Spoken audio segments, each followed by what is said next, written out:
তাহলে আমরা লবণ পরিশোষণ বলছিলাম হচ্ছে দুই প্রকার বলছিলাম, একটা হচ্ছে সক্রিয় পরিশোষণ আর একটা ছিল নিষ্ক্রিয়। এবং সক্রিয় এবং নিষ্ক্রিয়র মধ্যে আমরা পার্থক্য করে ফেলছিলাম, তাই না স্যার? কিন্তু সক্রিয় নিষ্ক্রিয় যে উদাহরণগুলো ছিল, মানে সক্রিয় পরিশোষণের তিনটা মতবাদ আছে, নিষ্ক্রিয় পরিশোষণের তিনটা মতবাদ আছে। ওই মতবাদগুলো কিন্তু আমরা তিনটা না, ওইটার হচ্ছে চারটা মতবাদগুলো আমরা পড়ি নাই, কিন্তু পার্থক্য পড়ে ফেলছি এবং এগুলো প্রভাবকগুলো পড়ে ফেলছি, তাই না? যেটা কখন কখন লবণ পরিশোষণ বাড়ে, কখন কখন লবণ পরিশোষণ কমে, ওইটা পড়ছি, বাট মতবাদ পড়ি নাই। তো আজকে হচ্ছে আমরা মতবাদ পড়বো এবং টাইম থাকলে আমরা প্রসাধনে চলে যাব, ঠিক আছে? তো আবার আচ্ছা, তো সক্রিয় পরিশোষণ, তো অলরেডি আমরা এটা একবার বলছিলাম যে আমাদের যে আয়নটা, আমাদের যে লবণটা, এই লবণটা মাটিতে কম থাকে না মূলের মধ্যে কম থাকে? মাটিতেই কম থাকে, মূলে কি থাকে? বেশি থাকে। তো কথা ছিল কোথায়? মূল থেকে মাটিতে। এই জন্য এটা আমরা কি বলছিলাম স্যার? ঘনত্বের আনতির বিপরীতে শোষণটা ঘটে, তাই না? আর এই ঘনত্বের বিপরীতে শোষণ ঘটার কারণে এখানে শক্তি লাগে না লাগে না? শক্তি লাগে, বিপাকী শক্তি। দেখো স্যার, তুমি পড়াশোনা করতেছো না? তুমি যে পড়াশোনা করতেছো, এই পড়াশোনার ক্ষেত্রে তোমার ফ্যামিলি কি তোমার পক্ষে আছে না নাই? আছে তো, অবশ্যই পক্ষে আছে। আর পক্ষে থাকার কারণে কি তোমার অতটা শক্তি প্রয়োগ করা লাগতেছে? অনেক ফ্যামিলি আছে পড়াশোনা করাইতে চায় না, তারা অনেক কষ্ট করে পড়াশোনা করে না, নিজে ফোর্স খাটানো লাগে বাবা মার সাথে, বাট তোমার বাবা মা তোমার পক্ষে আছে। তো এখানেও যেটা হইতেছে যে আমার মূলের মধ্যে আয়ন কি থাকে স্যার? মূলে থাকে বেশি, আর মাটিতে থাকে কম, মানে নেগেটিভ, কমাই ধরলাম। তাহলে কই থেকে কই যাওয়ার কথা? আমরা জানি বেশি থেকে কই যাওয়ার কথা? কমে। কিন্তু উল্টা কাজ দিয়ে হইতেছে, এটা হয় না। এটা না হয় হইতেছে কি, মাটি থেকে কই যাইতেছে? মূলে। তাহলে উল্টা যাইতেছে, মানে ঘনত্বের বিপরীতে কাজ করতেছে। আর বিপরীতে কাজ করার জন্য কি লাগে? শক্তি লাগে। এই জন্য এইটার আরেক নাম কি স্যার? সক্রিয় লবণ পরিশোষণ। শুয়ে শুয়ে কোনো খাবার খাইলে তোমার কোনো শক্তি লাগলো না, এটাকে আমরা সক্রিয় বলি না নিষ্ক্রিয় বলি? নিষ্ক্রিয়। তো এটার মধ্যে এনার্জি লাগে। যাই হোক, আর এটার এই যে আমার এখানে যেহেতু শক্তির প্রয়োজন হয়, আমরা জানি শক্তি কখন উৎপন্ন হয়, সালোক সংশ্লেষণ প্রক্রিয়ায় না শ্বসন প্রক্রিয়ায়? শ্বসন। এই জন্য এখানে কি হার বৃদ্ধি পাইছিল স্যার? শ্বসন হার বৃদ্ধি পাইছিল। এগুলো অলরেডি আমরা জানি, আমরা আর বেশি দেখাবো না। আচ্ছা, এখন এখানে টোটাল তিনটা মতবাদ আছে। কয়টা মতবাদ? প্রথম যে মতবাদ, এটার নাম হচ্ছে সাইটোক্রোম পাম্প মতবাদ। পরে যে মতবাদ, এটার নাম হচ্ছে প্রোটন অ্যানায়ন কো ট্রান্সপোর্ট মতবাদ। এরপরে যে মতবাদ, এটার নাম হচ্ছে লেসিথিন মতবাদ। আরো আছে, বাট তোমার বইয়ে তিনটা আলোচনা আছে। তাহলে টোটাল কয়টা মতবাদ আছে স্যার? তিনটা। সাইটোক্রোম পাম্প মতবাদের আরেকটা নাম আছে লুন্ডেগর মতবাদ। কি মতবাদ? বিজ্ঞানী লুন্ডেগর থেকে নামটা আসছে। তো প্রত্যেকটা মতবাদই টোটাল কয়টা মতবাদ পাইলাম আমরা? তিনটা। এই মতবাদগুলো হচ্ছে আমাদের আয়ন বাহক ধারণার উপর প্রতিষ্ঠিত। তাহলে এই শব্দটা দাগ দাও, আয়ন বাহক ধারণার উপর। তো আয়ন বাহক আমরা কি বলছিলাম? আমরা যে গ্রহণ করি, ধরো একটা ক্যালসিয়াম আয়ন গ্রহণ করবে, একটা ম্যাগনেসিয়াম আয়ন গ্রহণ করবে, কই থেকে গ্রহণ করবে? মাটি থেকে। কোথায় আনবে? মূলে। তো আনার জন্য দেখা গেছে মানে একটা বাহক লাগে, বাহকটা মানে মাটি থেকে মূলে আনতে সহায়তা করে। ওই যে আমি গত ক্লাসে বলছিলাম যে তোমার একটা ফ্রেন্ড অন্য একটা জেলা থেকে তোমার এই এলাকায় বেড়াতে আসছে, এখন ও যদি জামালপুর চিনে, তাহলে তুমি কি ওরা রিসিভ করার দরকার আছে না? ও ডাইরেক্ট তোমার বাসায় চলে আসবে। আর যদি ও না চিনে, তাহলে তোমার কি করা লাগবে? বাস স্ট্যান্ড অথবা তোমার ট্রেন স্টেশনে গিয়ে তোমার কি করা লাগবে? ওরা রিসিভ করে আনা লাগবে না? তো সক্রিয় পরিশোষণে হচ্ছে আমার যে আয়নটা, এটা মাটি থেকে মূলে সরাসরি আসতে পারে না, ওরা আনার জন্য আমার কি লাগে? একটা বাহক লাগে। প্রত্যেকটা মতবাদের মধ্যে হচ্ছে আমার একটা করে বাহক লাগছে। এই জন্য বলা হয় যে সক্রিয় পরিশোষণ মতবাদ গুলা কার উপর প্রতিষ্ঠিত? আয়ন বাহক ধারণার উপরে প্রতিষ্ঠিত। আবার সক্রিয় পরিশোষণে কি ক্যাটায়ন আর অ্যানায়ন আলাদা আলাদা শোষিত হয় না একসাথে শোষিত হয়? এবং এগুলো আমরা পরে ফেলছি। এখানে ক্যাটায়ন এবং অ্যানায়ন দুইটা একসাথে শোষিত হতে পারে, আলাদা আলাদা শোষিত হবে না। এখন হয় কেমনে, এটা এখন আমরা এটা একটু দেখি। দেখো, আয়ন বাহক ধারণা, তো ওইটার উপর নির্ভরশীলতা করে আমাদের কয়টা মতবাদ আছে স্যার? তিনটা মতবাদ। তো মতবাদ তিনটা শব্দটা দেখো। তো প্রথম যে মতবাদ, ওটার নাম হচ্ছে লুন্ডেগর মতবাদ। কি মতবাদ? আচ্ছা, তো বিজ্ঞানীর নাম অনুসারে এটা আসছে। এটা আরেক নাম সাইটোক্রোম পাম্প মতবাদ। কি মতবাদ? এখন কেন এমন নাম হয়েছে দাগ দাও। এটা আরেক নাম সাইটোক্রোম পাম্প মতবাদ। এটা পাশে ক্রিস্টাল দাও। কি এটা আরেক নাম? কি লুন্ডেগর মতবাদের সাইটোক্রোম পাম্প। কেন জানো? এখানে যে বাহকটা লাগে, আমরা বলছি তো বাহক লাগে। এখানে বাহকের কাজ কি? মাটি থেকে মূলে আইনা দিতে সহায়তা করে। তো মাটি থেকে মূলে আনার জন্য যে বাহকটা লাগে, বাহকের নাম হচ্ছে সাইটোক্রোম। আর সাইটোক্রোম একটা যৌগের নাম। সাইটোক্রোম এটা কিসের নাম? একটা, এবং এটা লোহা গঠিত। লোহা ছিল না? আয়রন, আয়রন গঠিত একটা যৌগ। তো সাইটোক্রোম যৌগটা যেহেতু এখানে ব্যবহার হইতেছে, সাইটোক্রোম যৌগটা পাম্প করতেছে। পাম্প করে কি করতেছে স্যার? আমার যে আয়নটা, এটা মাটি থেকে কোথায় পাঠাই দিতেছে? চাপো একটু। মাটি থেকে মূলে পাঠাইতেছে। কই পাঠাইতেছে? আয়নটা কই আছে? মাটিতে। মাটি থেকে পাঠাবে কোথায়? মূলে। কি করতেছে সে? পাম্প করতেছে। পাম্প করে মাটি থেকে কই পাঠাই দিছে? এই জন্য এই মতবাদের আরেক নাম সাইটোক্রোম পাম্প মতবাদ। পাম্পটা কে করে দিতেছে স্যার? সাইটোক্রোম। পাম্প করে মূল আয়নটারে কই থেকে কই পাঠাইতেছে? মাটি থেকে মূলে। এই জন্য মতবাদ আরেক নাম কি স্যার? সাইটোক্রোম পাম্প মতবাদ। এখন আসো, এই পরিশোষণ অনুসারে আমার ঝামেলা কোনটা নিয়ে জানো? তো এখানে বলছে লুন্ডেগরের মত অনুযায়ী অ্যানায়ন পরিশোধন প্রকৃতপক্ষে সাইটোক্রোম সিস্টেমের মাধ্যমে হয়। তাহলে অ্যানায়ন শব্দটা রাখ দাও, সাইটোক্রোম সিস্টেম রাখ দাও। তো ঝামেলাটাই অ্যানায়ন নিয়ে, ক্যাটায়নের কিন্তু এখানে সাহায্য করা লাগে না। আমি আবার বলতেছি, এই সাইটোক্রোম পাম্প মতবাদ অনুসারে আমরা বলছিলাম আমাদের যে সক্রিয় পরিশোষণ, এখানে কি খালি ক্যাটায়ন পরিশোষণ হয় না অ্যানায়ন দুইটা একসাথে হয়? এই যে দেখো এই নিচের দিকে ছবির মধ্যে দেখো দেওয়া আছে M+। তো M+ মানে কি পজিটিভ না নেগেটিভ? পজিটিভ, তার মানে কি ক্যাটায়ন না অ্যানায়ন? ক্যাটায়ন। আর উপরে দেখো, উপরে তোমার একটা দেওয়া আছে A-, দেখো এই যে A- দেওয়া আছে কিনা? তো A- মানে অ্যানায়ন। তো এই অ্যানায়ন রে হচ্ছে সাইটোক্রোম পাম্পে পাম্প কইরা মূলের ভিতর নিয়ে যায়। এই ক্যাটায়ন রে নেওয়া লাগে। তুমি দেখো ক্যাটায়ন কি কিছু কষ্ট না, না direct dot dot dot dot দিয়ে একদম ভিতর নিয়ে এসে বসে। দেখো এটা হচ্ছে কোষ ঝিল্লি। এটা কি ঝিল্লি? আমরা জানি কোষ ঝিল্লি কয় স্তর বিশিষ্ট? 2 স্তর। এই যে এটা একটা দাগ, এটা একটা স্তর, এটা একটা দাগ, এটা একটা স্তর। তার মানে এটা কোথায় আছে? কোষ ঝিল্লির 2টা স্তরের মাঝখানে। আর এটা হচ্ছে কোষের বাইরে যে লেখা আছে বহিস্থ দবন, তার মানে এটা হচ্ছে মাটি বোঝাইতেছে। কি বোঝাইতেছে? তাহলে এই জায়গাটা কি স্যার? মাটি। আর এটা কি স্যার? মূল। এটা কি?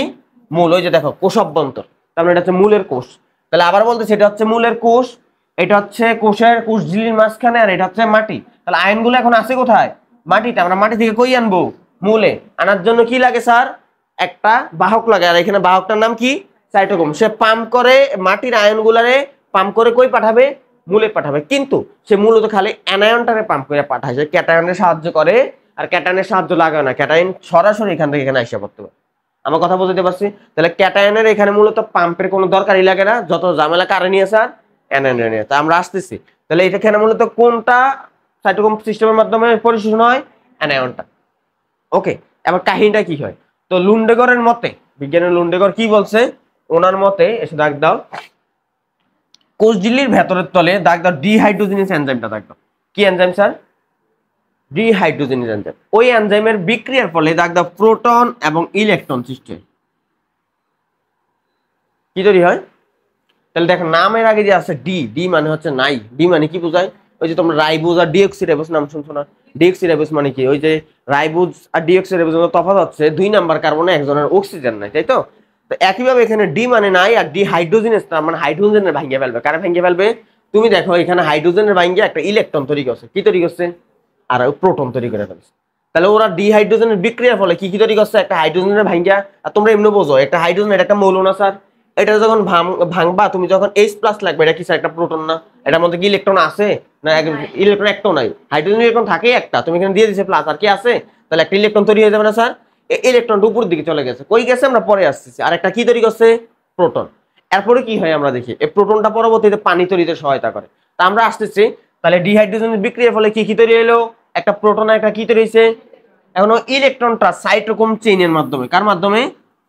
কোষ ঝিল্লির দাগ বাইরের দিকে যাওয়া শুরু করে দেয়। কোন দিকে যাওয়া শুরু করে? এই যে দেখো স্যার, আমরা কি বলছিলাম, এটা কি ভিতরে না বাহিরে? আর ওই দিকটা কোন দিক? বারবার আমি আবার বলতেছি, ওই দিকটা হচ্ছে ভিতরের দিক, এটা কোন দিক? দেখো ইলেকট্রনটা তৈরি হয়েছে এখানে, হওয়ার পর এটাকে ওই দিকে গেছে নাকি এদিকে ঘুরে ঘুরে আবার এদিকে চলে আসছে? এই যে দেখো তীর চিহ্নতে দেওয়া আছে, ওই জায়গাটা পড়বো আমরা, এটা কেমনে হয়েছে আমরা দেখবো।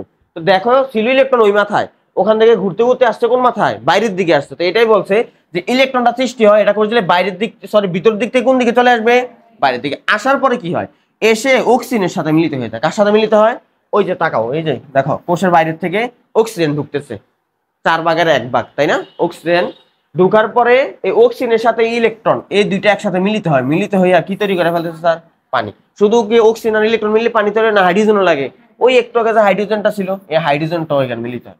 তোমার এখানে একটা প্রশ্ন থাকবে, স্যার হাইড্রোজেনের ভাঙ্গে তো আমরা ইলেকট্রন আর প্রোটন বানাইলাম, তো ভাঙ্গাই না আবার তো আবার আগের জায়গায় মিলিত করলাম, এখানে কি ইলেকট্রন আর হাইড্রোজেন মিলিত হয়েছে না হয় নাই?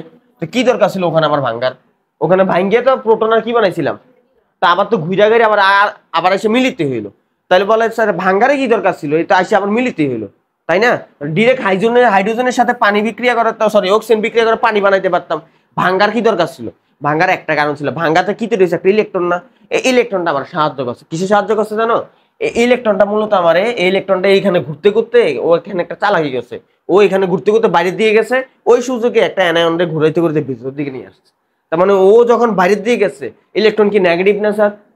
নেগেটিভ চার্জ বাইরের দিকে যাওয়ার কারণে ওই অ্যানায়নও তো একটা নেগেটিভ, ওইটা কোন দিকে চলে আসছে? ভিতরে। কারণ আমরা জানি যে আমার এখান থেকে যদি একটা স্টুডেন্ট কমে তাহলে সিট কমবে না, তো আরেকটা স্টুডেন্ট আসে আর ঢুকার সুযোগ পাবে। একইভাবে এখানে একই কাহিনী হয়েছে, ইলেকট্রনটা বাইরের দিকে যাওয়ার সুযোগে একটা অ্যানায়ন ভিতরের দিকে আসছে। কেমনে আসছে এটা আমরা এখনো পড়ি না, এই জায়গায় কি পড়ছি আমরা? বাকি জায়গাটা কিন্তু পড়া হয়ে গেছে, বাট এই জায়গাটা এখনো পড়িনি। এটা কেমন হয় আমরা এখন দেখবো। ক্লিয়ার কথাটা? তাহলে ফার্স্টে কি হয়েছে আমি আবার বলতেছি, কোষের ভিতরে হাইড্রোজেন ভাঙছে, ভাঙে কি তৈরি করছে, একটা প্রোটন আর একটা ইলেকট্রন। দেন প্রোটনটা রয়ে গেছে, কিছুই করে নাই। ইলেকট্রনটা বাইরের দিক থেকে, সরি ভিতরের দিক থেকে বাইরের দিকে যাওয়া শুরু করছে। যাইতে যাইতে বাইরের দিকে যখন আসছে তখন বাইরের থেকে অক্সিজেন ঢুকছে, অক্সিজেনের সাথে এই ইলেকট্রনটা মিলে আগে যে প্রোটন তৈরি হয়েছিল তিনজন একসাথে মিলে কি তৈরি করছে, পানি করে পানির বাইরে বাইরে হয়ে গেছে। ওকে, এবার দেখি যে আমার অ্যানায়নটা কেমনে ঢুকলো। তো অ্যানায়ন ঢুকার জন্য এখানে একটা বিক্রিয়া বারবার ঘটতে থাকে। একটা বিক্রিয়া তোমার দেখো বইয়ের মধ্যে যে বিক্রিয়াটা দেওয়া আছে, দেখো এই বিক্রিয়াটা বারবার দেওয়া আছে একটা ফ্লো চার্ট আকারে, তাই না? দেখো এই যে একটা বিক্রিয়া পরে আবার বিক্রিয়া বারবার ঘটতে থাকে, ঘটতে ঘটতে অ্যানায়নটার বাইরে থেকে কোন দিকে নিয়ে আসে, ভিতরের দিকে নিয়ে আসে। তাহলে বিক্রিয়াটা কিভাবে ঘটে আমরা যদি দেখি, দেখো এর ফলে কি বলছে যে পানি তৈরি করে, পানিটা দাগ দাও, এটা তো অলরেডি আমরা দেখলামই, পানি তৈরি করে। এরপরে কি হয়, এরপরে কি বলছে, এর ফলে কোষঝিল্লির বাইরের তলে সাইটোক্রোমের বিজারিত লৌহ, তাহলে বাইরের শব্দটা দাগ দাও, বিজারিত লৌহ শব্দটা দাগ দাও, তারপরে দাগ দাও ইলেকট্রন হারিয়ে দাগ দাও, আগে দাগাই নাও দেন আমি বুঝাইতেছি। দাগ দাও জারিত হয় শব্দটা দাগ দাও। আর যখনই জারিত হয়ে যায় তখন সে একটা অ্যানায়ন গ্রহণ করে। কি গ্রহণ করে? কথাগুলো তোমার বইতে আছে, তুমি বইয়ের দিকে রাখো, আমার তো এখানে আমি উপরের দিকে উঠাই লাগবে। আচ্ছা, এরপরে কি বলছে, সাইটোক্রোম আমরা বলছিলাম একদম যখন ক্লাসটা শুরু করতেছিলাম তখন বলছিলাম সাইটোক্রোম একটা কি জাতীয় যৌগ, আয়রন জাতীয় যৌগ বলছিলাম কিনা, লোহা থাকে সাইটোক্রোম, এটা আমাদের সামনে আবার পাবো সাইটোক্রোম যৌগটা, তো এটা একটা আয়রন জাতীয় যৌগ। এখন যেটা করছে এই সাইটোক্রোমের বিজারিত লৌহ, কি বলছে স্যার, তোমরা সবাই নাম শুনছো জারণ আর বিজারণ, তাই না? তো জারণ মানে কি স্যার, ইলেকট্রন ছাড়ন, তাই তো? এটা সবার মুখস্থ, জারণ মানে ছাড়ন, আর বিজারণ মানে হচ্ছে ইলেকট্রন গ্রহণ। তো জারিত দেখো আমি যদি তোমার বলি একটা আয়রন Fe2+, নরমালি আয়রনের মধ্যে ইলেকট্রন কয়টা, 26টা, তাই 26টা, তাই না? আয়রন ইলেকট্রন হচ্ছে 26টা, বাট যখনই আমরা আয়রন 2+ লিখি তখন আমরা বুঝি যে এখানে কিন্তু প্লাস মানে কিন্তু বাড়ে না, প্লাস মানে উল্টা কি বোঝায়, কমে যায়, কেমিস্ট্রির ক্ষেত্রে উল্টা নিয়ম। তো এখানে বোঝায় 24টা। আবার যদি আয়রন 3+ লিখি তখন আমরা বুঝি 23টা। ওকে, এখন আমি যদি বলি স্যার এই আয়রন 2+ থেকে আয়রন 3+ হয়েছে, তাহলে ইলেকট্রনটা কমলো না বাড়লো, ছিল 24 হয়ে গেছে 23টা, তখন এটা আমরা কি বলতে পারি, সে জারিত হয়ে গেছে না স্যার? আমার কথা কি বুঝতে পারতেছো? আবার যখন 23 থেকে 24 যাবে তখন আমরা কি বলতে পারি, বিজারিত। আমার কথা বুঝতে পারতেছো? আর এই জারিতর আরেক নাম কি বিক্রিয়া বলি আমরা, জারণ বিক্রিয়া, আর এটার আমরা বলি বিজারণ বিক্রিয়া, বিজারিত হয়, তাই না? আবার আরেকটা শব্দ আছে জারক, আর ভুলেও কিন্তু এখানে জারক লেখা যাবে না, এখানে কি লেখা লাগে, বিজারক, তাই না? আর এখানে কি লেখা লাগে স্যার, জারক। জারক মানে যে জারিত করে, ও জারক, ও ওরে জারিত করছে, তার মানে ও কি জারিত হয়েছে, ও নিজে তো জারিত হয় নাই, ও আরেকজনের জারিত করছে, আরেকজনের জারণ বিক্রিয়া ঘটেছে, এই জন্য ও জারক, তাই না? যে খায় তারা খাদক বলি, যে গায় তারা গায়ক বলি, যে জারণ ঘটায় তারা কি বলি, জারক। তো সে কি নিজে জারণ ঘটাইছে না আরেকজনের জারণ ঘটাইছে? এই জন্য ওর নামের সাথে জারণ হবে না, কিন্তু জারণ জারিত আরেকজনের সাথে, ওর নামের সাথে হয়ে যাবে জারক। এগুলা কেমিস্ট্রি তোমরা পড়ছো, তাহলে এই জিনিসটা মাথায় রাখো। আয়রনের 2+ থেকে 3+ হলে কি হয়ে যাবে, জারিত, আর 3+ থেকে 2+ হলে কি হবে, বিজারিত, কারণ তখন একটা ইলেকট্রন বাড়ছে আর এখানে একটা ইলেকট্রন কমছে। তো আমরা যদি আবার আমাদের বইয়ে চলে যাই, খেয়াল করো, দেখো ফার্স্টে আমরা কি করতেছি, আয়রন কত প্লাস ছিল, তার মানে ইলেকট্রন কয়টা, 24টা, এটা থেকে কয়টা হয়ে গেছে, 3+। এখন এটা কিন্তু একটা আয়ন ধরো না, এটা একটা যৌগ, এটা একটা কি স্যার, দেখো আয়ন, আয়রন যে আছে এখানে 2+ দেওয়া আছে না, আর উপরে যে আয়নটা আছে A- মানে অ্যানায়ন। তো আমরা জানি একটা যৌগের মধ্যে ক্যাটায়নও থাকে অ্যানায়নও থাকে। তো আমি যদি তোমার এখানে দেখাই, খেয়াল করো আমার যে অ্যানায়নটা আছে এটা কি একযোজি অ্যানায়ন না দ্বিযোজি অ্যানায়ন, একযোজি। তার মানে এখানে সামনে যদি 2 দিই, এখন তাহলে কয়টা ঋণাত্মক অ্যানায়ন হলো, 2টা। আর আয়রন উপরে কত প্লাস ছিল, 2+, তাহলে এটা 2+, আর এটা যদিও 1- কিন্তু সামনে দিয়ে কত দেওয়া আছে, 2, তার মানে কয়টা অ্যানায়ন হলো, 2টা। তাহলে এই 2+ আর এই 2- মিলে কি একটা যৌগ তৈরি করতে পারে না, না করা যায় না, সিম্পল করা যায়। তার মানে আমার ওই ওখানে একটা কি তৈরি হয়েছে স্যার, যৌগ আছে এটা। ওকে, পরবর্তীতে দেখো এরপরে যে তীর দিয়া নতুন যে যৌগটা তৈরি হলো, ওই যৌগের মধ্যে কি আয়রন আর 2+ আছে না 3+ হয়ে গেছে, তার মানে কি ইলেকট্রন কি আগে 24টা আছে না 23টা হয়ে গেছে, তাহলে একটা ইলেকট্রন কমে গেল না, তাহলে একটা ইলেকট্রন কমলে কি আমরা এটা বিজারিত বলি না জারিত বলি? তো এটাই বলছে যে সাইটোক্রোমের বিজারিত লৌহটা কি লৌহ হয়ে গেছে, আর যেহেতু এখন জারিত হয়ে গেছে ইলেকট্রন কয়টা, এখন 3টা কমে গেছে, 26টা থাকার কথা হয়ে গেছে 23টা, তাহলে এটার সাথে এখন কয়টা অ্যানায়ন যুক্ত হইতে পারবে, একযোজি 3টা। যে দেখো এখানে এখন 3A- দেওয়া আছে, এতক্ষণ কয়টা A- দেওয়া ছিল, তাহলে একটা A- বা একটা অ্যানায়ন বেড়ে গেল না, কই থেকে আসলো অ্যানায়নটা, এই মাটি থেকে এটা ভিতরে ঢুকছে, বুঝতে পারছো? এই যে অ্যানায়নটা, এই অ্যানায়নটা ওর সাথে মিললে এটা বানাইছে, কাহিনী বুঝতে পারছো কি হয়েছে? এই কথাটাই বলছে যে যখনই হচ্ছে ওই ইলেকট্রনটা এখানে এসে বিক্রিয়া করতে সাহায্য করে, তখন একটা সাইটোক্রোমের বিজারিত লৌহটা একটা ইলেকট্রন হারাইয়া কি হয়ে যায় স্যার? জারিত। তখনই হচ্ছে একটা অ্যানায়ন প্রবেশ করতেছে এখানে। ক্লিয়ার আমার কথা? আচ্ছা, পরে কি জারিত থাকে না, পরবর্তীতে আবার এটা কি হয়ে যায়? বিজারিত হয়ে যায়। পরবর্তীতে আবার বিজারিত হয়ে যায়, আবার বিজারিত, আবার কি হয়ে যায়? বিজারিত। পরে এই যে জারিত থেকে আবার কি হয়েছে স্যার? বিজারিত। পরবর্তীতে আবার জারিত হয়, পর আবার বিজারিত। এরকম বারবার খালি কি হইতে থাকে? খালি জারিত থেকে বিজারিত, বিজারিত থেকে আবার জারিত হইতে হইতে যখনই স্যার কি হয়েছিল? বিজারিত থেকে জারিত, তখন একটা অ্যানায়ন কি করছে? গ্রহণ করছে, যৌগের সাথে আছে। তা আমি যদি অ্যানায়নটা আবার মুক্ত করতে চাই, তাহলে কি করা লাগবে? জারিত থেকে আবার বিজারিত হওয়া লাগবে। বিজারিত হলে অ্যানায়নটা কি আর এখানে থাকবে না, এই জায়গায় চলে আসবে, এখানে চলে আসছে। পরে আমি আবার বিক্রিয়া ঘটাবো, বিক্রিয়া ঘটালে আবার কি অ্যানায়নটা থাকবে না, যৌগের সাথে মিলিত হয়ে যাবে। মিলিত হয়ে যাওয়ার পর আবার ছাইড়া দেয়, ছাইড়া দিলে আবার এখানে চলে আসে। এমনি করতে করতে এটা কোন দিকে নিয়ে আসে? অ্যানায়নটারে ভিতরের দিকে আনার পরে একটু করে সুন্দর করে ধাক্কা দিলে এটা ওই চলে যায় কোষের ভিতর। কথা বুঝতে পারতেছে কেন বিক্রিয়াটা ঘটাইছে? ও কি কোনো স্থায়ী বিক্রিয়া ঘটাইছে, নাকি খালি বিক্রিয়া ঘটায় অ্যানায়নটারে যুক্ত করছে, আবার ছাড়ছে, আবার যুক্ত করছে, আবার ছাড়ছে? কেন? উদ্দেশ্য একটা, এটার কোন দিকে নেওয়া স্যার? কোষের ভিতরের দিকে না। কথা ক্লিয়ার স্যার? এভাবে সে হচ্ছে কোষের ভিতর দিকে নেয়, একবার জারিত হয়, একবার বিজারিত হয়। ওই কথাগুলো লেখছে এখানে, বিক্রিয়াটা লিখে রাখছে। দেখো প্রক্রিয়াটা নিম্নরূপ। কি দেওয়া আছে? আয়রন 2+ আর 2টা অ্যানায়ন। তার মানে এখানে কয়টা ইলেকট্রন আছে? আয়রনের 24টা। পরে একটা ইলেকট্রন ত্যাগ করছে আর একটা অ্যানায়ন গ্রহণ করছে, তাই না? অ্যানায়ন গ্রহণ করাতে অ্যানায়ন এখন কয়টা হয়ে গেছে? 3টা, আর আয়রন হয়ে গেছে 3+। তাহলে কি বিজারিত হয়ে কি হয়ে গেছে? জারিত। পরে দেখো পরবর্তীতে আবার গ্রহণ করবে, গ্রহণ করে আবার বিজারিত হবে, এইভাবে করতে থাকে। তো কোষঝিল্লির ভেতরের তলে সাইটোক্রোমের জারিত লৌহটা ডিহাইড্রোজেনেজ বিক্রিয়া হতে প্রাপ্ত কি গ্রহণ করে স্যার? ইলেকট্রন গ্রহণ করে, গ্রহণ করে আবার বিজারিত হয়। তার মানে কি আমি বলছিলাম না জারিত হয়ে কি জারিত থাকে না, আবার বিজারিত হয়। কিন্তু এবার বিজারিত হয় কেমনে? ইলেকট্রন গ্রহণ করা লাগবে না, কিন্তু ইলেকট্রন সে কই থেকে গ্রহণ করবে? ওই যে মনে আছে হাইড্রোজেন যে ভাঙ্গিয়া যে একটা ইলেকট্রন তৈরি করেছিল, ওই ইলেকট্রনটা সে গ্রহণ করে। তো ডিহাইড্রোজেন বিক্রিয়া যে ইলেকট্রনটা ছিল, ওই ইলেকট্রনটা গ্রহণ করে সে আবার জারিত হয়। আর এভাবে হচ্ছে জারিত লোহা যে অ্যানায়নটা গ্রহণ করছিল একদম প্রথমবারে, এই অ্যানায়নটা আস্তে আস্তে করে কোন দিকে মুক্ত করে দেয় স্যার? ভিতরের দিকে। আর বেশি কথা পেছানো দরকার নেই, আছে শেষ, লেখা শেষ, আর নাই কিছু। তাহলে এইভাবে সে খালি কারে ঢুকাইলো ভিতরের দিকে স্যার? ক্যাটায়ন রে না অ্যানায়ন রে? খালি অ্যানায়ন। এটাই বলছে এইভাবে খালি অ্যানায়নটাতে, অ্যানায়নটা বা বক্স দাও, পাশিটা দাও, তাহলে অ্যানায়নটা জমা হইতে থাকে। কিন্তু ক্যাটায়নটা বক্স করো, ক্যাটায়ন স্যার সক্রিয়ভাবে আর ঢুকে না, ক্যাটায়ন ঢুকে নিষ্ক্রিয়ভাবে, এটা পাশিটা দাও। ক্যাটায়ন নিয়ে কি আমরা কোনো ঝামেলা করছি না? ক্যাটায়ন নিচে দিয়ে ঢট দিয়ে একদম পুরা, এই যে আমরা একটু আগে দেখাইছিলাম আমরা, তাই না? ক্যাটায়ন কিভাবে প্রবেশ করছিল? কোনো ঝামেলা ছিল না, ডট দিয়ে একদম কোষের ভিতর দিয়ে দিছে। তার মানে ক্যাটায়নের জন্য কোনো বাহক লাগছে নাকি নিষ্ক্রিয়ভাবে পরিশোষণ হয়েছে? কিন্তু যত ঝামেলা কারেন্ট হয়েছে অ্যানায়নের। এবং এটা স্যার রিটেনে আসবে, তার মানে ডাব্লিউ লিখে গোল দাগ দিয়ে রাখবে, ছবিটাও আসবে এবং লিখতে হবে তোমার। এবং আমি আগেই বলছি এটা কঠিন পড়া, আমি কতটুকু বলতে পারছি আমি জানি না, যতদূর পারছি চেষ্টা করছি। এবার চলে আসেন দ্বিতীয় মতবাদ, ওইটার নাম হচ্ছে প্রোটন অ্যানায়ন কো ট্রান্সপোর্ট। নাম কি? আচ্ছা, নাম শুনলে বোঝা যায়।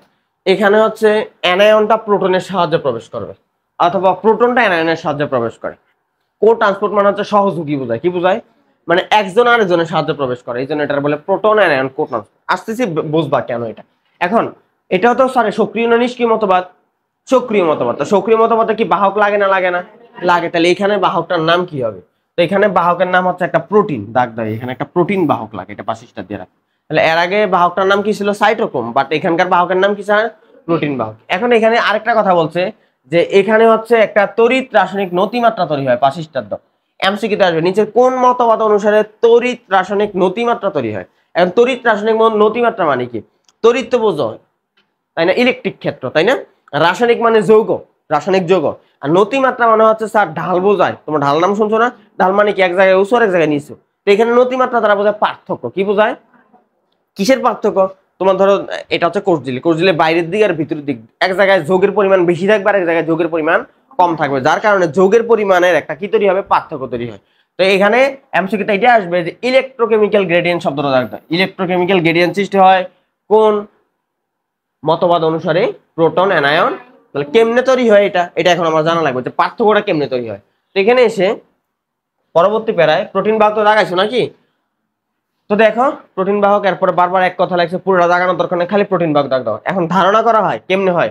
কোষঝিল্লির ভেতরের তলে দাগ দাও এটিপেজ, পাশিস্টার দাও। এনজাইমের নাম কি স্যার? নাম শুনলে বোঝা যায় ও কার উপরে কাজ করে জানো? এটিপির উপরে কাজ করে। কার উপরে? নামের শেষে এটিপেজ আছে, তার মানে এনজাইম।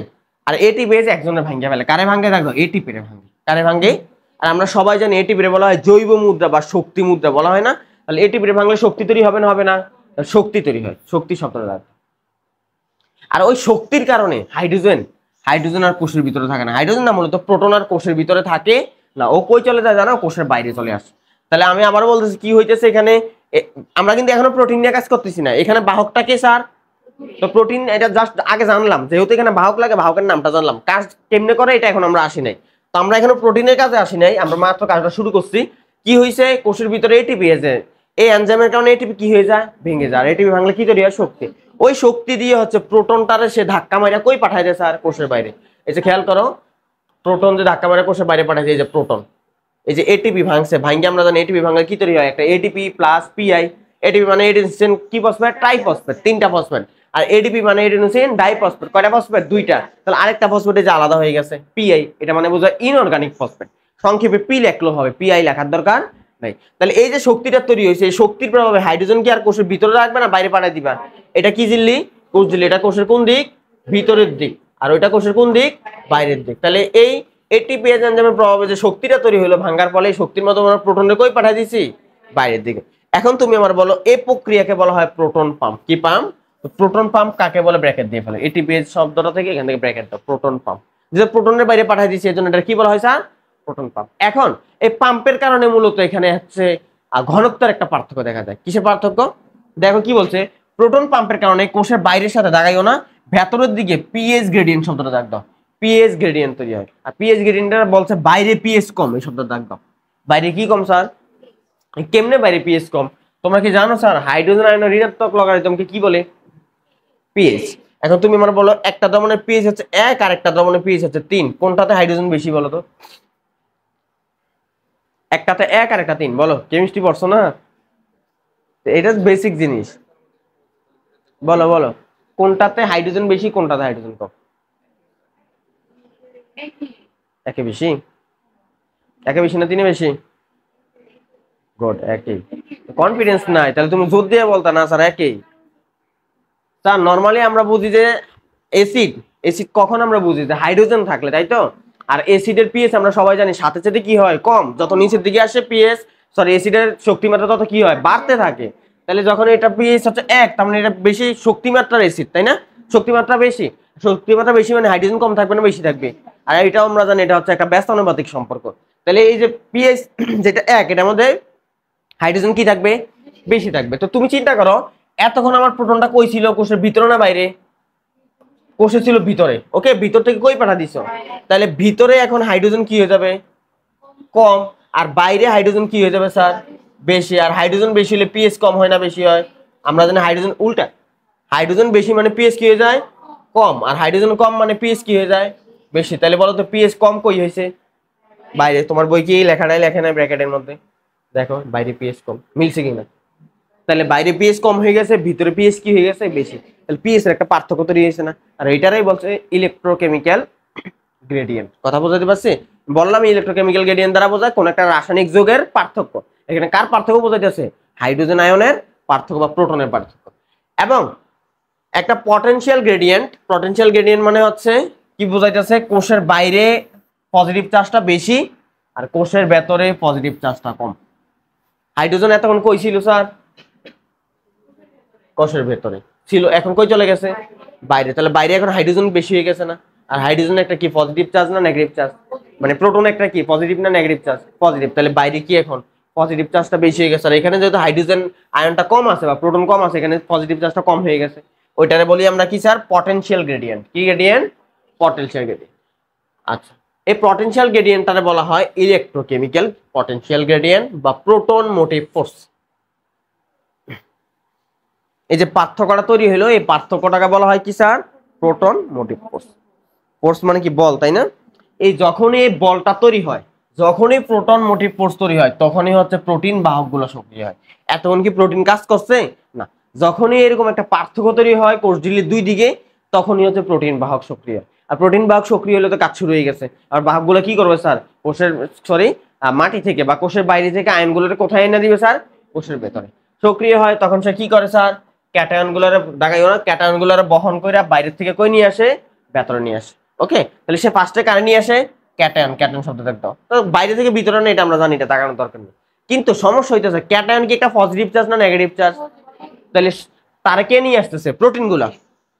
ঝামেলা হইতেছে যখন প্রোটিন ক্যাটায়ন গুলারে কোষের বাইরের থেকে, কারণ আমার স্যার কি হয়েছিল আমি আবার বলি স্যার, হাইড্রোজেন আয়নটা কই থেকে ভিতর থেকে কই চলে গেছে, যার কারণে ভিতরে কি পজিটিভ চার্জ কমলো না বাড়লো, কমে গেছে।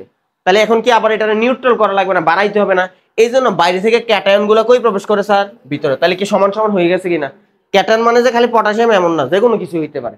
ক্যাটায়ন খালি কি পটাশিয়াম আছে, ম্যাগনেসিয়াম আছে, ক্যালসিয়াম আছে। তো ক্যাটায়ন গুলো ভিতরে প্রবেশ করে কেন, কারণ ভিতরে হাইড্রোজেন আয়ন কমে গেছে বা পজিটিভ চার্জ কমে গেছে।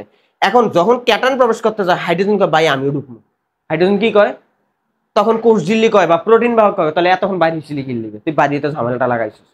আমার কথা বুঝতে পারতেছ, হাইড্রোজেন কই ছিল ভিতর থেকে কই গেছে বাইরে, ওই বাইরে যাওয়ার কারণে ভিতরে পজিটিভ চার্জ কমে গেছে, তখন ক্যাটায়ন ভিতরে আসা শুরু করছে। কারণ হাইড্রোজেন নিজেও তো একটা ক্যাটায়ন, হাইড্রোজেন আমিও যাবো কত, তাহলে এতক্ষণ আইলি কি জন্য তুই, একটু আগে না তুই বাইরে আইলি, কারণ আমি যাবি কেন, তোর আমি নিবো না। প্রোটিন কি কয় তোর আমি হ্যাঁ কি তুই নিবি না, না নিলে চাইছে আমি কেমনে যাবো দেখে নিস, কেমনে চাইছে আমি দেখি। তা প্রোটন আবার কি করে জানো, আসো তাহলে স্যার প্রোটিন কারে ঢুকে নিছে ক্যাটায়নে, কিন্তু প্রোটনও বাইরে থেকে কোথায় ঢুকতে চায়, কিন্তু প্রোটিন বাহক আমি তোমাকে নিব না, তুমি একটু আগে নিজে ইচ্ছা করে বাড়িছো, তোমার আমি আবার নিয়ে যাবো কেন। তো এই জন্য আর সেই সময় স্যার অ্যানায়ন গুলো কি করে জানো, অ্যানায়ন গুলো প্রোটনের সাথে মিলে যৌগ তৈরি করে ফেলে, কি তৈরি হয়, কারণ প্রোটন একটা কি পজিটিভ আয়ন আর অ্যানায়ন একটা কি নেগেটিভ আয়ন, দুটো একসাথে মিলে একটা যৌগ তৈরি হয়ে যাবে না, দুইজনের যৌগ তৈরি করে বিবাহ বন্ধনে আবদ্ধ হইয়া তখন হচ্ছে প্রোটিন বাহকের মাধ্যমে কোষের ভিতরে ঢুকে যায়, প্রোটিন টেরে পায় না, মানে প্রোটিনের নাকের ডগা দিয়ে হচ্ছে সে বিবাহ বন্ধনে আবদ্ধ হইয়া অ্যানায়নের ভিতরে ঢুকে যায়। প্রোটিনের কাজটা কি স্যার, ক্যাটায়নে প্রবেশ করানো আর অ্যানায়ন, ও যখন দেখে যে অ্যানায়ন আসছে ও তো চেক করে না যে অ্যানায়নের ভিতরে আবার একটা হাইড্রোজেন এসে ঢুকে রয়েছে, ওই অ্যানায়নের সাথে লুকিয়ে লুকিয়ে আবার হাইড্রোজেন গুলো আবার ঢুকে গেল। কি হইলো দিন শেষে, যেই লাও সেই কোদে ওই হাইড্রোজেন কোষের ভিতরেরটা আবার কোষের ভিতরে এসে পড়লো, মাঝখান দিয়ে ক্যাটায়ন অ্যানায়ন দুইজনও কোষের ভিতরে এসে পড়ছে, তাই না। তাহলে কোষের ভিতরে যে হাইড্রোজেন এটাকে কমলো না, আবার আগের টাকের জায়গায় চলে আসছে। দিন শেষে এইভাবে হচ্ছে, এটা আমার কাছে ভালো লাগছে, লুন্ডে করেছে এটা বেশি সুন্দর লাগছে। আচ্ছা, তো যেহেতু এখানে প্রোটন আর অ্যানায়ন একসাথে প্রবেশ করতেছে, এই জন্য এটার আর এক নাম প্রোটন অ্যানায়ন কোট্রান্সপোর্ট পাশিসটা দিয়ে। বুঝতে পারছো কেন প্রোটন অ্যানায়ন কোট্রান্সপোর্ট বলছে, কারণ এখানে প্রোটনটা কার সহায়তা ঢুকছে, অ্যানায়ন, অথবা অ্যানায়নটা কার সহায়তা ঢুকছে, বিজ্ঞানীর নাম দেখলো, বিজ্ঞানী পিটার মিচেল হচ্ছে এই মতবাদটা দিচ্ছিল। আর ওনার এই মতবাদটা একটা মডেলের উপর ভিত্তি করে আসছে, এটা নাম হচ্ছে কেমি অসমোটিক মডেল। কেমি মানে কেমিস্ট্রি, কেমিস্ট্রি মানে যৌগ, তাই না। তো যৌগের অসমোটিক মানে তো আমরা বুঝি, অসমোটিক প্রেসারের নাম শুনছো না, অবিশ্রবণিক চাপ। তো এখানে যৌগের চাপের উপর ভিত্তি করে ঢুকতেছে, যে হাইড্রোজেন বাইরে থেকে ভিতর থেকে বাইরে আসছে, ভিতরে হাইড্রোজেন আয়ন কমে গেছে, পজিটিভ কমে গেছে, এই জন্য বাইরে থেকে ক্যাটায়ন ঢুকছে, এই জন্য। তো এমসিকিউতে এটাও আসবে, পাশে স্টার দাও, যে কেমি অসমোটিক মডেলের উপর ভিত্তি করে প্রতিষ্ঠিত কোন মতবাদ, প্রোটন অ্যানায়ন কোট্রান্সপোর্ট। উন্মেষে যখন পরীক্ষা দিয়েছিলাম মানে এ বেচারা মানে মানে এত সালাকি প্রশ্ন করে, ওরা তো করে না, করে তো বুঝোই মেডিকেল স্টুডেন্টরাই করে, ওরা প্রশ্ন করার জন্য কিছু স্টুডেন্ট নিযুক্ত থাকে, খাতা কাটার জন্য কিছু স্টুডেন্ট নিযুক্ত থাকে, ক্লাস নেওয়ার জন্য কিছু স্টুডেন্ট, পরীক্ষা গার্ড দেওয়ার জন্য ওইটা থাকে হচ্ছে ঢাকা ভার্সিটি আছে না, ওখানকার ভাইয়েরা থাকে আর কি। তো প্রশ্ন করছে নিচের কোনটা সক্রিয় শোষণ মতবাদ না, কথা বুঝছো, নিচের কোনটা সক্রিয় পরিশোষণ, না না এটা আসলে না, আসলে বোধ হয় নিচের কোনটা সক্রিয় পরিশোষণ মতবাদ। এক নাম্বারে দিছে প্রোটন ক্যাটায়ন কোট্রান্সপোর্ট দিছে, দুই নাম্বারে দিছে হচ্ছে ব্যাপক প্রবাহ মতবাদ, তিন নাম্বারে দিছে হচ্ছে তোমার ব্যাপন মতবাদ, চার নাম্বারে দিছে হচ্ছে পরবর্তী লুন্ডেকর মতবাদ। তো আমি তো ক নাম্বার দেখা, তো ক নাম্বারে তো প্রোটন ক্যাটায়ন তো পড়ছি, দেখে দাগা দিয়ে আইসা বসছি, তোমার আইসা দেখে আমার প্রশ্ন ভুল হয়েছে, কি ছিল তো প্রোটন অ্যানায়ন, ক্যাটায়ন দিয়ে ভুল করাই দিচ্ছে। তো এগুলো খুব সাবধান, ওরা এইগুলা করে, জন্য এখানে প্রোটন অ্যানায়ন মনে রাখবা, প্রোটন ক্যাটায়ন থাকলে আবার দাগে আইসো না, ঠিক আছে, জন্য সবগুলো অপশন পারবা, ক নাম্বার অপশন দেখিয়ে অ্যান্সার দাগাই দিও না। তাই এবার আসো তিন নাম্বারটার নাম, ওইটার নাম কি লেসিথিন বাহক ধারণা। কি ধারণা, তার মানে নাম শুনলে বুঝতে যাচ্ছে এখানে বাহকের নাম কি হবে, লেসিথিন, সিম্পল। আচ্ছা, তো এখানে বিজ্ঞানীর নাম লাগবে না, উনি বলছে যে এখানে যে বাহকটা কাজ করে বাহকের নাম হচ্ছে লেসিথিন, আর লেসিথিন রাখবে এটা হচ্ছে একটা ফসফোলিপিড। লেসিথিন একটা কি জাতীয় যৌগ স্যার, ফসফোলিপিড মানে আমরা কি জানি ফসফরিক অ্যাসিড প্লাস লিপিড, তাই না, এটা একটা যৌগিক যৌগ এবং এটা লিপিড, একটা লিপিড জাতীয় যৌগ। আর লিপিড তিন প্রকার হয়, তোমাদের বোটানির তৃতীয় অধ্যায়ের মধ্যে আছে, একটা পেজ খুলে দেখে আসো যদি এটা তোমাদের শর্ট সিলেবাসে নাই। এই যে তোমাদের 126 নম্বর পেজ খুলে পাবে, 126। লিপিড তিন প্রকার, সরল লিপিড, যৌগিক লিপিড আর উদ্ভূত লিপিড। 126 নম্বর পেজ একটা ফ্লোচার্ট দেওয়া আছে। আবার 129 নম্বর পেজ খুলে দেখবা ফসফোলিপিড দেওয়া আছে দেখো, ফসফোলিপিড নিচের দিকে। এই ফসফোলিপিডের উদাহরণগুলো তাকাও 2 নাম্বার লাইনে, ফসফোলিপিডের 2 নাম্বার লাইনে তাকাও, উদাহরণগুলো পড়ো তো। লেসিথিন, স্যাফালিন, প্লাজমালুজেন। লেসিথিন একটা কি জাতীয় যৌগ স্যার? ফসফোলিপিড। আগে জায়গায় চলে আসো আবার। তাহলে লেসিথিন একটা কি জাতীয় যৌগ? ওকে, তাহলে ওনার কথা হচ্ছে এই লেসিথিন নাকি এখানে বাহক হিসেবে কাজ করে, যদি এটার মধ্যে পড়া কম। আর পড়া কম মানে বুঝতে পারছো যেটা রিটেনে আসবে ওই দুইটা আলাদা আলাদা করে আসে, আবার একসাথেও তিনোটা আসে। একসাথে তিনোটা আসলে কি বেশি করে লেখা যাবে, অল্প অল্প করে লিখতে হবে, কিন্তু এটা আলাদা করে তো আসার কোনো মানে হয় না। তো এখানে কাহিনীটা কি হয় যে লেসিথিন কোষ ঝিল্লির বাইরে থেকে, কই থেকে স্যার? অ্যানায়ন আর ক্যাটায়নের গ্রহণ করে, তার মানে দুইজনের গ্রহণ করতে। স্যার আমরা তো জানি স্যার যে সক্রিয় পরিশোষণে দুইটা একসাথে শোষণ হয়, গ্রহণ করে আর নিয়ে আসে না, ও গ্রহণ করে ওটার সাথে বিক্রিয়া করে ফেলে। কি করে ফেলে স্যার? তাহলে বিক্রিয়া করে একটা যৌগ তৈরি করে। কি তৈরি করে স্যার? যৌগ। তাহলে এখানে কি হইতেছে আমি আবার বলি, ও করতেছে কি, লেসিথিন কোষের বাইরে থেকে, লেসিথিন কোষের বাইরে থেকে কার সাথে বিক্রিয়া করতেছে? ক্যাটায়ন অথবা অ্যানায়ন, যার সাথে পারতেছে তার সাথে বিক্রিয়া করতেছে। বিক্রিয়া করে সে কি থাকতেছে না, একটা যৌগ তৈরি করে ফেলতেছে, যৌগ। তো এটা হচ্ছে কোষের বাইরে, এটা হচ্ছে কোষ ঝিল্লি। এটা কি ঝিল্লি স্যার? কোষ ঝিল্লি, কোষ ঝিল্লি। আর এটা কি স্যার? কোষের ভিতরে। তো যৌগটা পরবর্তীতে এখানে আসে, কোষ ঝিল্লির কাছে আসে, আইসা ওই যৌগটার কিন্তু ভিতরে প্রবেশ করে না, এই যৌগটা আবার ভাঙ্গা যায়। যৌগটা কি হয়ে যায় স্যার? ভেঙ্গে একটা যৌগ, আরো দুইটা যৌগ তৈরি করে। যৌগ দুইটার নাম হচ্ছে কোলিন আর হচ্ছে ফসফোটাইডিক অ্যাসিড। কি acid sir? Phosphatidic acid, phosphatidic acid. সাথে আবার ক্যাটায়ন অ্যানায়ন গুলো তৈরি করে, প্লাস ক্যাটায়ন অথবা অ্যানায়ন গুলো। তার মানে সে যৌগ তৈরি করছে, যৌগ তৈরি করে কই পর্যন্ত আসছে? কোষ ঝিল্লি পর্যন্ত আসে। আসার পরে ওই যৌগটা কি থাকে না, আবার ভেঙে যায়, ভেঙে নতুন দুইটা যৌগ তৈরি করে, সাথে ক্যাটায়ন অ্যানায়ন গুলো আলাদা করে ফেলে, আলাদা করে এগুলোর কোষের ভিতর দিয়ে দেয়। ওই যেমন এর আগে যেটা করছিল, প্রোটন আর হচ্ছে অ্যানায়ন আলাদা আলাদা করে ঢুকতে পারে না, এই জন্য কি করছে, তারা দুইটা একসাথে যুক্ত হয়েছে, কোষ ঝিল্লির কাছে যাই তারপর প্রবেশ করে ফেলছে। এখানে এই কাহিনীটা বলছে। তো কি হয়েছে দেখো, যে যৌগ তৈরি করে, করার পরে যৌগটা যখন ভেতরের দিকে যায়, এটা ভেঙে কি তৈরি করে ফেলে? কোলিন ফসফোরাইডিক অ্যাসিডে গিয়ে ভেঙে যায়, ভেঙে ওই আয়ন দুটো আলাদা করে দেয়। আলাদা করে কোথায় ঢুকাই দেয় স্যার? কোষের ভিতরে। আর কিছু লাগবে না, এমসিকিউতে আসবে যে লেসিথিন বাহক ধারণা অনুসারে তোমার বাহকটাকে লেসিথিন। এমসিকিউতে আসবে লেসিথিন কি জাতীয় যৌগ? ফসফোলিপিড জাতীয় যৌগ। তারপরে আসবে যে নিচের কোন মতবাদ অনুসারে হচ্ছে কোষজল আয়নগুলা তৈরি হওয়ার সময় হচ্ছে কোলিন আর ফসফোরিক অ্যাসিড তৈরি হয়? লেসিথিন বাহক ধরন। এভাবে এমসিকিউতে আসতে পারে, রিটার্নে কোনোদিনও না। এবার আসে নিষ্ক্রিয় লবণ পরিশোষণ। কি নিষ্ক্রিয় লবণ? নিষ্ক্রিয়র মধ্যে কোনো শক্তি লাগে না, কোনো শক্তি লাগে না, কোনো বাহক লাগবে না, কোনো এনার্জি খরচ হবে না, হ্যাঁ এনজাইমও লাগবে না, কিছুই লাগবে না। তো নিষ্ক্রিয় পরিশোষণ হল 4টা মতবাদ আছে। কয়টা স্যার? 4টা একসাথে আসে, আলাদা করে না, কারণ এটা অল্প অল্প পড়া আর দাগানোর মতো কিছু থাকে না। তো 1 নম্বর মতবাদ যেটা আছে, এটার নাম হচ্ছে ব্যাপন মতবাদ। কি মতবাদ?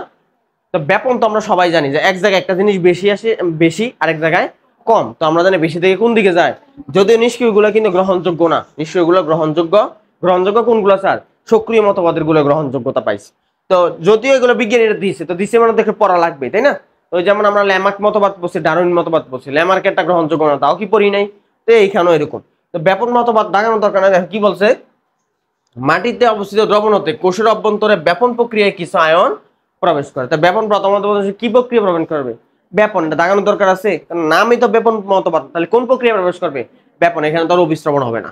এখানে যেটা বলছে দেখো, উদ্ভিদের লবণ শোষণের অঞ্চলের কোষ রসে আয়নের ঘনত্ব মাটির দ্রবণ অবস্থিত আয়নের ঘনত্ব হতে কি স্যার? কম। তাহলে কোথায় কম আমি আবার বলতেছি স্যার, দেখো মাটিতে হচ্ছে বেশি আর মূলের মধ্যে কম। দেখো আমি আবার বলি, লবণ শোষণ অঞ্চল, লবণ শোষণ অঞ্চল বলতে কারে বোঝাইতেছে স্যার? মূলরে বোঝাইতেছে। যে উদ্ভিদের কি মাটি হয় না, উদ্ভিদের মূল হয়। তো মূলে আয়নের ঘনত্ব মাটির ঘনত্ব অপেক্ষা কি কইছে?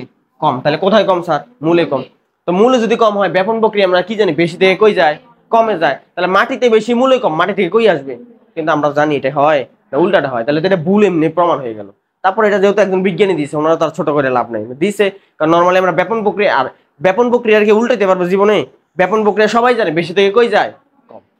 তাই এটাই বলছে আর কি। তো এগুলো লাগবে না তোমার, জাস্ট হচ্ছে ব্যাপন মতবাদ। এমসিকিউতে আসবে নিচের কোনটা নিষ্ক্রিয় পরিশোষণ মতবাদ, নিচের কোনটা সক্রিয় পরিশোষণ মতবাদ, নিচের কোনটা সক্রিয় পরিশোষণ মতবাদ নয়, এইভাবে এমসিকিউতে আসবে। আচ্ছা দেন আসো 2 নাম্বার পয়েন্ট।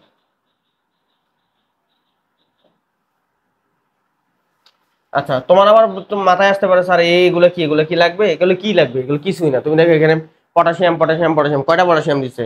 8টা। আর এখানে কয়টা দিচ্ছে স্যার?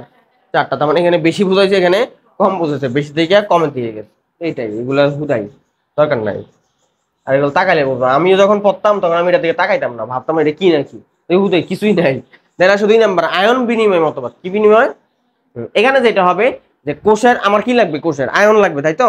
এই জন্য আমি যেটা করবো, আমরা জানি কিছু একটা পাইতে হলে কিছু একটা দিতে হয়। তো যেটা করবে মূল থেকে কিছু আয়ন হচ্ছে বাইরে বাইর করে দিবে, ওটার বিনিময়ে বাইরে থেকে আবার কিছু আয়ন পাবে। তো বাইরে থেকে ভিতর থেকে বাইরে কি দিবে, বাইরে থেকে ভিতরে কি দিবে, এটা আমরা একটু দেখি। দেখো স্যার, আয়ন বিনিময় বিনিময় মতবাদ অনুসারে উদ্ভিদের কোষের ভিতরে আমরা তো জানি স্যার কোষের ভিতরে পানি আছে না নাই? আচ্ছা, আর পানি ভাঙলে কি তৈরি হয়? 2টা আয়ন তৈরি হয়, একটা হচ্ছে হাইড্রোজেন আয়ন আর একটা হচ্ছে হাইড্রোক্সিল আয়ন, তাই না স্যার? এখন ওরা যেটা করে কোষের ভিতর থেকে হাইড্রোজেন আয়নটা বাইরে পাঠিয়ে দেয়। কি পাঠিয়ে দেয়? তাহলে কোষের ভিতরে হাইড্রোজেন এখন কমলো না বাড়লো? কমে গেছে। কোষের ভিতর থেকে হাইড্রোজেন কই পাঠিয়ে দিচ্ছে? তাহলে কোষের ভিতরে হাইড্রোজেন আয়ন কমে গেছে, পজিটিভ আয়ন কমে গেছে, ওইটারে নিরপেক্ষ করার জন্য বাইরে থেকে কি প্রবেশ করে? ক্যাটায়ন। তাহলে ক্যাটায়ন আর হাইড্রোজেন আয়ন গোল দাগ দিয়ে রাখো। তাহলে ক্যাটায়ন কার মাধ্যমে প্রবেশ করতেছে? কার বিনিময়ে প্রবেশ করতেছে? হাইড্রোজেন। তুমি হাইড্রোজেনের কোষের ভিতর থেকে কই পাঠিয়ে দিচ্ছ? বাইরে। আর বিনিময়ে তুমি বাইরে থেকে কি গ্রহণ করছো? ক্যাটায়ন। তাহলে এবার অ্যানায়নটা গ্রহণ করা লাগবে। কোষের ভিতর থেকে একইভাবে হাইড্রোক্সিল আয়নটা তুমি কই পাঠিয়ে দিবা? বাইরে। বিনিময়ে কারে গ্রহণ করবা? অ্যানায়ন। শেষ, এটাই। তারপরে একজনের বিনিময়ে তুমি আরেকজনের গ্রহণ করছো, এই জন্য এটা কি বলা হয় স্যার? তবে এখানে ক্যাটায়ন আয়ন একসাথে পরিশোষিত হবে, আমরা জানি নিষ্ক্রিয়র মধ্যে কি একসাথে পরিশোষিত হয়? তো এগুলো বারবার লেখছে, ক্যাটায়ন আয়ন একসাথে পরিশোষিত হয় না। আচ্ছা, তো এখানে এসে বিজ্ঞানীর নাম দিছে, বিজ্ঞানীর নাম আসে না, ওরা এটা একবার কোন কলেজে জানি দেখলাম দিয়ে দিয়েছিল, পান্ডে আর সিনহা। এবার আসো 3 নাম্বার পয়েন্ট, ডোনান সাম্যাবস্থা মতবাদ। নাম কি স্যার? ডোনান সাম্যাবস্থা। সাম্যাবস্থা মানে কি স্যার? সমান অবস্থা। তো সমান অবস্থা বজায় রাখার জন্য এখানে কাহিনীটা ঘটে। তো এখানে কি বলছে, তবে এখানে এখানে খালি অ্যানায়ন না জানি ক্যাটায়ন, এখানে খালি ক্যাটায়ন শোষণ হয়, অ্যানায়ন শোষণ হয় না, আমরা আসতেছি। এখানে যেটা বলছে কোষের ভিতরে যদি অব্যাপনযোগ্য শব্দটা থাকবে, কোষের ভিতরে যদি অব্যাপনযোগ্য কিছু ঋণাত্মক চার্জ, আর ঋণাত্মক চার্জ মানে কি ক্যাটায়ন বোঝায় না অ্যানায়ন বোঝায়? অ্যানায়ন। যদি কিছু অ্যানায়ন থাকে কই, কোষের ভিতরে না বাইরে? ভিতরে। অ্যানায়ন গুলো নড়াচড়া করতে পারে না, কোষের বাইরেও যেতে পারে না, যেখানে আছে এখানে বসে রয়েছে। তাহলে কোষের ভিতরে কোন চার্জ বেড়ে গেল? ঋণাত্মক চার্জ। কোষের ভিতরে কিছু অব্যাপন, অব্যাপন মানে কি? ব্যাপন হইতে পারবে না, কোষের ভিতর থেকে বাইরেও যেতে পারবে না, বাইরে থেকে এই অ্যানায়ন গুলো স্থির কোষের ভিতরে আটকা পড়ে গেছে, যার কারণে এখন কোষের ভিতরে ঋণাত্মক চার্জ বেড়ে গেছে। কি চার্জ বেড়ে গেছে? তাহলে আমরা কি স্যার পজিটিভ নেগেটিভ রাখি না নিউট্রাল রাখি স্যার? নিউট্রাল। ওই নিউট্রাল করার জন্য এখন কি করা উচিত? অ্যানায়ন গুলারে বাইরে পাঠিয়ে দেওয়া, কমাই দেওয়া না? কিন্তু কমানো তো যায় না, এগুলো কি ব্যাপন হবে না? নামের আগে দিয়ে দিয়েছে অব্যাপনযোগ্য। তাহলে কোষের ভিতরে কিছু ধরো এটাই কোষ, এই রোমটাই কোষ, এটার মধ্যে তোমরা সবাই ঋণাত্মক চার্জ, তোমরা পুরা না এখান থেকে তোমরা যাবাই না, এখানে থাকবো মানে থাকবেই, তোমরা বাইর করতে পারতেছি না। তাহলে তোমরা নিউট্রাল করার জন্য কি করা লাগবে? কিছু ক্যাটায়ন না ঢুকাই দিলে ক্যাটায়নের সাথে আয়ন বিক্রিয়া করে ফেলবে, নিউট্রাল হয়ে যাবে না স্যার? কারণ আমরা তো জানি যৌগ কি ঋণাত্মক না ধনাত্মক না নিউট্রাল? নিউট্রাল। এই জন্য আমরা যেটা করবো, এটা নিরপেক্ষ করার জন্য কোষের বাইরে থেকে কিছু ধনাত্মক চার্জ ঢুকাই দিব। কি চার্জ ঢুকাই দিব? তো ক্যাটায়ন যখন কোষের ভিতরে ঢুকে যাবে তখন ক্যাটায়ন আর অ্যানায়ন একসাথে মিলে কি তৈরি করবে স্যার? নিউট্রাল চার্জ তৈরি করবে, তাই না? নিউট্রাল তো কোনো চার্জ না। তো নিউট্রাল ও সাম্যাবস্থা তৈরি করবে কতক্ষণ পর্যন্ত এটা চলবে? যতক্ষণ না ক্যাটায়ন আর অ্যানায়ন সমান হয় ততক্ষণ পর্যন্ত ক্যাটায়ন ঢুকতেই থাকবে, ঢুকে ঢুকে অ্যানায়ন গুলোরে কি করে ফেলবে? নিউট্রাল করে ফেলবে। তো এটাই বলছে যে যতক্ষণ না পর্যন্ত সমান হবে, ততক্ষণ সাম্যাবস্থায় না পৌঁছাবে, ততক্ষণ পর্যন্ত এভাবে ক্যাটায়নের কোষের ভিতর প্রবেশ চলতে থাকে। তার মানে এখানে খালি কে প্রবেশ করে স্যার? ক্যাটায়ন। এখানে কিন্তু অ্যানায়ন প্রবেশ করে না। আর এটারে বলে ডোনান সাম্যাবস্থা। যতক্ষণ না সাম্যাবস্থা হয় ততক্ষণ চলতে থাকে। বিজ্ঞান ডোনান এটা মতবাদ দিছে, এই জন্য বলা হয় ডোনান সাম্যাবস্থা। তাহলে ডোনান সাম্যাবস্থা অনুসারে খালি কে প্রবেশ করে স্যার? কেবল ক্যাটায়ন প্রবেশ করবে, সাবধান, অ্যানায়ন না। কিন্তু অ্যানায়ন আগে থেকে কোষে আছে, ওটা নিউট্রাল করার জন্য ক্যাটায়ন প্রবেশ করে। এট লাস্ট আমাদের লাস্ট পয়েন্ট, ওটার নাম হচ্ছে ব্যাপক প্রবাহ মতবাদ। কি স্যার? দেখো 1 নাম্বারের সাথে 4 নাম্বার প্যাচ লাগেও না। 1 নাম্বারটার নাম ছিল ব্যাপন মতবাদ, তাই না? আর 4 নাম্বারটার নাম কি? আচ্ছা, এটা সহজ কথা স্যার। যদি প্রসেদন নাম শুনছো না, যখন হচ্ছে অতিরিক্ত সূর্যের আলো বা তাপে গাছ থেকে অতিরিক্ত পানি বাইর হয়ে যায়, ওইটার আমরা কি বলি? বাষ্প আকারে বাইর হয়ে যায়, তাই না? পানি আকারে বাইর হয়ে যায়, ওইটা আমরা বলি প্রসেদন। কি বলি? তো যদি বেশি বেশি প্রসেদন হয়, গাছ থেকে বেশি বেশি পানি বের হয়ে যাবে। গাছ থেকে বেশি বেশি পানি বের হলে গাছ শিকড় দিয়ে বেশি বেশি পানি শোষণ করবে। যত বেশি বেশি পানি শোষণ করবে, পানির সাথে তত বেশি বেশি লবণ শোষণ হবে। আমার কথা কি বুঝতে পারতেছো? তাহলে ব্যাপক প্রসেদন, ব্যাপক ব্যাপক পানি বাইর হয়ে যাবে। ব্যাপক পানি বাইর হলে ব্যাপক হারে পানি শোষণ হবে, ব্যাপক হারে পানি শোষণ হলে ব্যাপক হারে লবণও শোষণ হবে। এই জন্য এটা বলা হয় ব্যাপক প্রবাহ মতবাদ। দেখো কি বলছে, যে এখান থেকে সে প্রশোধন শব্দটা থাকবে, আর কিচ্ছু লাগবে না। তাহলে এমসিকিউতে আসবে যে প্রশোধনের সাথে কানেকশন আছে কোন মতবাদের, বা সংযুক্ত হয়ে ব্যাপক প্রবাহ। তাহলে প্রশোধনের টানে যখন ব্যাপক হারে পানি পরিশোধিত হয় তখন পানির সাথে খনিজ লবণ আয়নও কি হয়ে যায় স্যার, শোষিত হয়ে যায়। ওইটাই বলছে, আর কিছুই না। তো এইগুলো যখন রিটার্নে আসবে প্রত্যেকটা নিয়ে তুমি 2 লাইন 3 লাইন করে লিখলে দেখবে অটোমেটিক এক পেজ পুরে গেছে। Clear sir? এই ছিল আজকে পড়া। আমরা নেক্সট ক্লাসে হচ্ছে আমাদের 2 নাম্বার টপিক। আমরা বলছিলাম এই অধ্যায়টা হচ্ছে কয়টা টপিক, 4টা না? লবণ পরিশোষণ, প্রশোধন, সালোক সংশ্লেষণ, আর কি ছিল, শ্বসন। তো আমরা 1 নম্বর টপিকটা শেষ হয়েছে। আমরা নেক্সট ক্লাসে পড়বো হচ্ছে প্রশোধন সম্পর্কে।